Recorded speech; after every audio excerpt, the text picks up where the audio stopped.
Continuing on, then the next one in the Lotsawa House collection here is a wondrous instruction for the moment of death. This one's by Sakya Pandita Kunga Gyaltsen. To the Guru and the Protector Manjughosha, I pay homage. So first we take refuge in the three jewels, then cultivate bodhicitta, awakening mind, visualize Amitabha before you, pay homage and make offerings to him. These are the preliminaries. Generate conviction that your misdeeds have been purified, let go of all forms of attachment, and with a mind lacking any fear of death, practice the meditation on Amitabha. This is the main part. Amitabha melts and dissolves into you so that you take on his essential nature. Dedicate the virtue to sentient beings, then train in this all over again. This is the conclusion. Illness and harmful influences will not arise, and at the time of death there will be no suffering. In the Bardots you'll be cared for by the Buddhas, and thereafter you will attain liberation. These are the benefits. So it's a nice little guide to doing that practice with Amitabha as the central figure, as a part of that. And this would be something that we would do in the lifetime, or it could be given to somebody who at least has some basic knowledge of Buddhism in the process of dying, assuming that it's a little bit more of a gradual process at that time. The next one is a meditation on Amitabha. And this is also by Sakya Pandita Kunga Gyaltsen. And so this one is a little bit longer. No, it's only a little over a page, so I'll go through this one too. When the time of death comes for me to die, let all that obscures me fade away. So I look on Amitabha there in person and go at once to his pure land of Sukhavati, or Dewachen. In that pure land may I actualize every single one of all these aspirations. Using this statement as a basis, I shall here explain a meditation on Amitabha. So this is a little bit more of a commentary. When going to sleep at night, lie down on your right side and practice taking refuge and generating bodhicitta. Imagine that the place you are in is the Pure Land of Sukhavati, and visualize yourself as your Yidam deity. Consider that before you on a lotus and a moon disk is Amitabha, red in color, with his two hands in the mudra of equanimity and holding an alms bowl filled with the Amrita nectar. His legs are crossed and he is adorned with various jeweled ornaments. Imagine that he is surrounded by gurus and beyond them Buddhas and Bodhisattvas. Mentally perform 3 prostrations and recite 3 times either the seven branch practice from the prayer of good actions, or if you do not have that, the 10 dharmic actions prayer which I composed. Now I don't have either of those, but certainly there are many different versions of the 7 branch prayer available to us.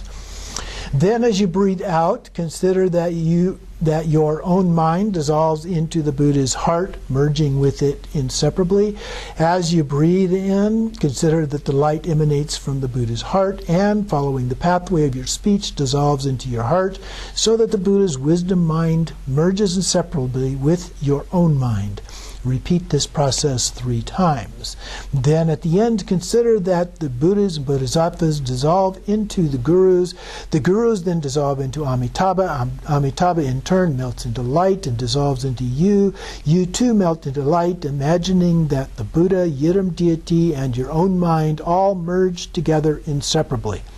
Recite the following prayer of aspiration. In this fine and joyful mandala of the Buddha is born there in a beautiful lotus flower. In that excellent and joyous Buddha realm, may the Buddha Amitabha himself grant me the prophecy foretelling my enlightenment. Fall asleep in that state without allowing your attention to wander elsewhere. As a result of this practice, in the future you will leave your body behind like a snake shedding its skin to be reborn miraculously from a lotus in the western Pure Land of Sukhavati, where you will receive Dharma teachings from Amitabha as explained in the Ratnakuta Sutra. So This was also composed by Sakya Pandita. So again, a nice way of going about doing this practice as a preparation. I'll focus on Amitabha as a part of this. The next one in the collection are the root verses from the 6 Bardos and from Karmalingpa, and so we've gone through those previously, so we won't go through those again, but you can see why those would be an important part of this collection. Next, we have Crucial Advice, a complete set of instructions for the Bardos from Longchenpa. And so here we began at the feet of the Sacred Master. Respectfully, I pay homage. And this one is only a couple of pages long. Although you have gained this life of freedom and advantage, it will not last. So keep in mind these instructions for the moment of death. Now, during this intermediate period of the bardo of this life, decide with complete certainty that the wisdom of your own awareness is Dharmakaya, and sustaining that ongoing experience of its self-radiance, the meditation which is naturally clear, everything will only enhance naturally arising wisdom. During the bardo of dying, when the 4 elements dissolve, there will be the illusory experiences of rising and falling, shaking and haziness, and the dissolution of the earth, water, fire, wind, and space. The sense faculties, too, will cease to function. At that time, remind yourself, now I am dying, but there is no need to fear. Examine, what is death? Who is dying? Where does this dying take place? Death is merely the return of borrowed elements. And actually, of course, the borrowed elements, at least every 7 years, our whole body is completely replenished with new elements. So it's more borrowed than this in verse. In the face of Rigpa itself, there is no birth or death. Within the very form of the Dharmakaya of primordial purity, the union of Rigpa and emptiness. Examine, what is death? Who is dying?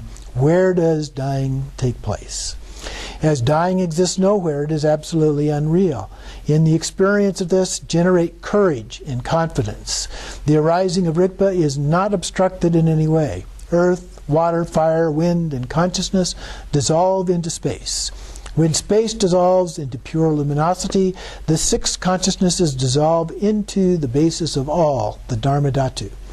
As awareness parts from the inanimate, there is an experience of pure awareness devoid of phenomena. Separated from the ordinary mind, the great primordial purity of Dharmakaya dawns. Through having recognized this here and now in training, you will be freed directly in a single instant and gain the Dharmakaya of twofold purity. This is how it dawns, but should you fail to recognize it thereafter, clear light appearances, manifestations of the ground will arise. Sounds, lights, colors, peaceful and wrathful ones filling the sky. By recognizing all these appearances as Rigpa's self-radiance, you will be freed in the original state and attain awakening. It is crucial, therefore, to recognize everything as intrinsic radiance. Through recognizing the essence, you will gain enlightenment. This is how it all arises. But should you fail to recognize it, the dreamlike bardo of becoming will dawn.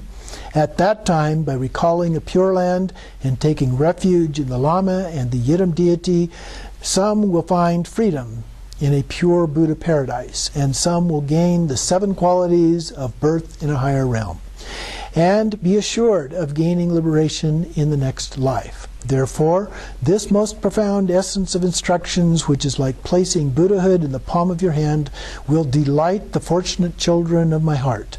This, the Yogin of natural great perfection, Yilongchen Rabjam Zengpo, has set down. Through this virtue may all beings, equal to the vastness of space, become fully enlightened within the primordial realm. So that's a very nice, quite short view, kind of the Dzogchen view, where we take it all down into a very, very concise form there. Continuing on then with the collection from Lotsawa House, we have a brief introduction to the Bardots. This one is by Patrul Rinpoche. Generally, whenever physically embodied beings die, they first experience 20 phases of coarse dissolution, which are as follows. So this is a little bit different than other forms that we have found. We don't normally see 20 forms of dissolution here, so this is a little more comprehensive than what we're used to seeing. As the aggregate of form dissolves, the limbs twitch, the body loses its strength and power. As the mirror-like wisdom dissolves, the mind grows unclear and hazy. As the earth element dissolves, the body grows dry. As the eye faculty dissolves, the sight becomes unclear and the eye takes on a rounder shape. As the object form dissolves, the body loses its vitality and weakness. As the aggregate of sensations dissolves, the dying person can no longer detect feelings. As the wisdom of equality dissolves, there is no longer any awareness of the three types of sensation, i.e. pleasant, painful, or neutral. As the water element dissolves, the lips, sweat, urine, semen, and ovum all dry up. As the as the ear faculty dissolves, external and internal sounds can no longer be heard. As the object sound dissolves, the sounds of the body itself can no longer be heard. As the aggregate of perception dissolves, it is no longer possible to distinguish between different creatures. As the wisdom discernment dissolves, the dying person forgets the names of his or her own parents, siblings, or children. As the fire element dissolves, proper digestion of food is no longer possible. As the nose faculty dissolves, upper respiration slows. As the object smell dissolves, the person can no longer detect odors of their own body. As the aggregate formations dissolves, the person is unable to carry out physical activities. As the all-accomplishing wisdom dissolves, the person can no longer remember ordinary mundane tasks or their purpose. As the wind element dissolves, the 10 internal winds shift from their usual locations. As the tongue faculty dissolves, the tongue feels thicker and shorter than usual and turns blue at its base. As the object taste dissolves, the person can no longer detect the 6 kinds of taste. So then it talks about those are the coarse dissolutions, and then there are subtler forms of dissolutions. Earth dissolving into water, water into fire, fire into wind, and then in wind into consciousness. And then the conscious dissolves into space. I'm not going through all of the details provided here, but an overview of this. And then space dissolves into luminosity. Then the 4 visions gradually unfold with the whiteness, and then the self-clarity of consciousness, the red element, the red vision, the extremely clear state of mind. Then the subtle white and red essences meet, and we have the blackness.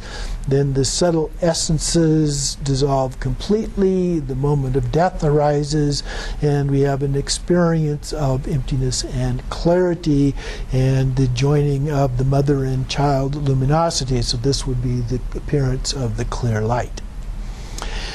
And then there are other appearances that unfold. We have the Bardo of becoming. The first half is related to our preceding life, the second half to rebirth, as we've talked about before.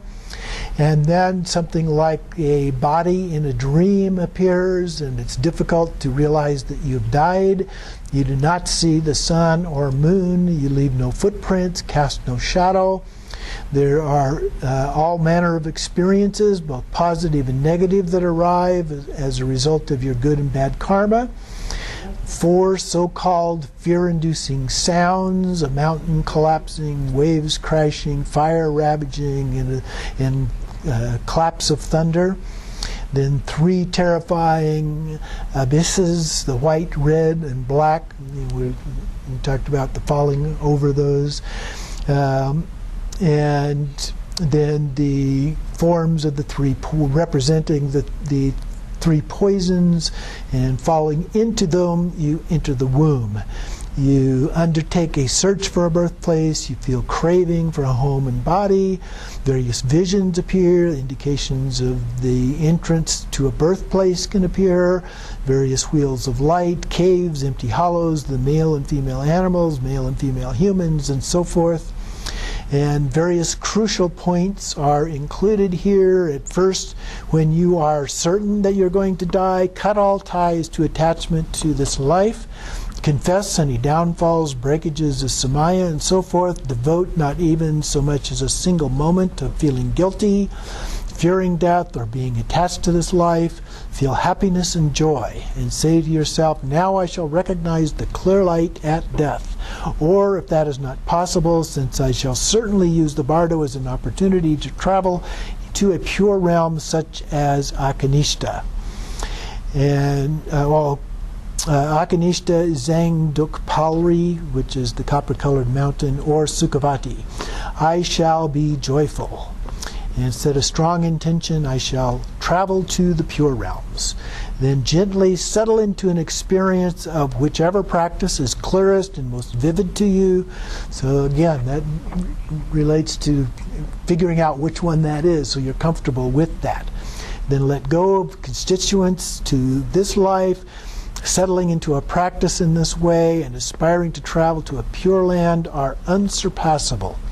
Absolutely crucial that you repeatedly form the intention to travel to a pure land of your choosing.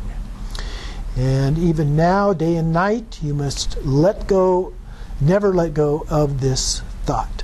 So as a part of your preparation practice, being sure that that's what you want to do, as well as which pure land that you want to go to. There's quite a few of those, but Dewachan is the most common one, but Akanishta is also fairly common, and the copper-colored mountain, Pavasambhava, is another one, but you can certainly look up other ones as well. Each of the 5 Buddha families has their own pure land, and although it's a little more difficult to find, you can find things on other deities as well, and the pure lands that they have, recognizing, of course, that there's no real significant difference between any one deity and any other, but if you identify with one or another, I'd say it's still important to consider that that's the one that you intend to go to.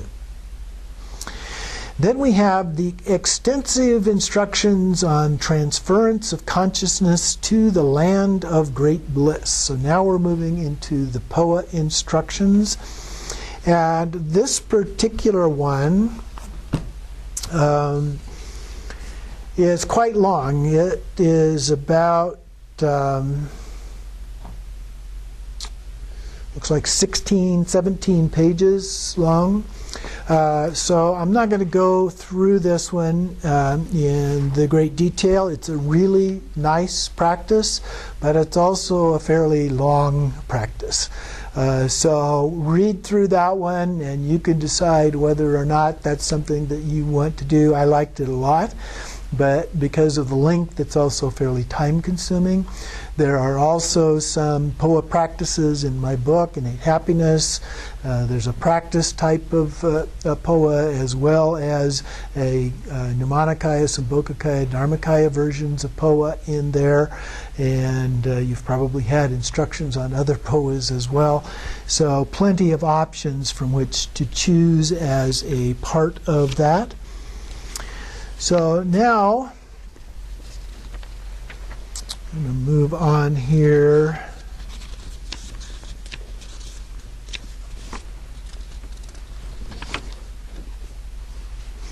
There is another one here called Instructions on POA, Buddhahood Without Meditation.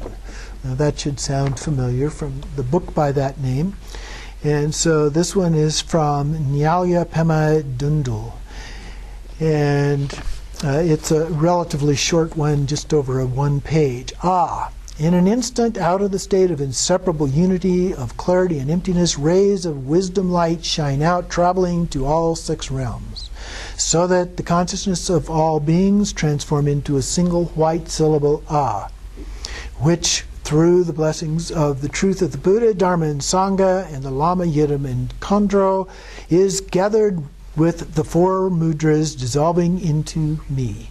the original nature in which clarity, awareness, and emptiness are indivisible, is the essence in which there is nothing to be transferred and no transferer. I utter the syllable hic, which is inexpressible sound and emptiness beyond ordinary mind. And everything is united and perfected within the great display that is beyond any limitation. My own Rigpa is transferred into the expanse of the unborn Dharmakaya. Hic, hic, hic. And so it's a very simple one as well that can be done using the hic. Now when we do these as a practice, we usually then do ka at the end. So we bring it up to the hum at the crown, but we don't try to blow it out and actually move our consciousness, transfer our consciousness, but rather we do ka. And I've had it done different ways where it's ka, ka, ka, ka, or just ka, which is the way I usually do it to bring it back down again. Then we have a simple practice of Poa, the transference of consciousness, from Tulku Tsultrim Zengpo. Hri, from the palace of the Dharmadhatu, the utter purity of my own perception, embodiment of all the Buddhas of the past, present, and future, supreme refuge for beings of this degenerate age, glorious Master, most precious Guru, to you I pray. Grant your blessings so that my mind may be matured and liberated. Grant your blessings so that I may realize the profound path. Grant your blessings so that I may perfect the realization of the great perfection in this very life. I appear clearly in the form of noble Avalokiteshvara with a channel of light running from my heart center to my crown. At its tip, on a lotus sun disk seat, is the Lord Guru, appearing avidly in the form of Amitabha, limitless light. And in the center of my heart, on a circle of wind, is my own consciousness in the form of a white and red sphere the size of a pea. Perfectly round, it pulses and vibrates. Drawn upwards through the brilliant rays from the heart of the Guru at my crown, it merges indivisibly with the victorious Buddha's wisdom mind. Hri, Amitabha, limitless light, Avalokiteshvara, Lord of the world, and Vajrapani, Lord of secrets. All you Buddhas and Bodhisattvas, together with your retinues, with unshakable, single-pointed devotion, I pray to you, grant your blessings so that I may transfer my consciousness into the Dharmadhatu. Grant your blessings so that I may directly actualize the primordial natural state. Grant your blessings so that I may seize the ultimate stronghold. And so we recite this many times, transfer the consciousness again and again with hikka, hikka. Now this comes out lots of different ways in different practices. And so this one we use hikka on the way up. So hikka, hikka, hikka, coming up. In some forms I've seen it where it's hikka 7 times between each chakra on the way up, and then finally a final hikka where it explodes up into the heart of Amitabha. So there are many different ways in which this is actually done. But that concludes this collection from Lotsawa House. I think it is a very, very good collection. It has some great practices in it. And so I recommend these to you to look over, certainly not to do all of these, but find the ones that you think would be most helpful to you in your practice for where you are in your life right now and looking forward to the moment of death whenever that might be.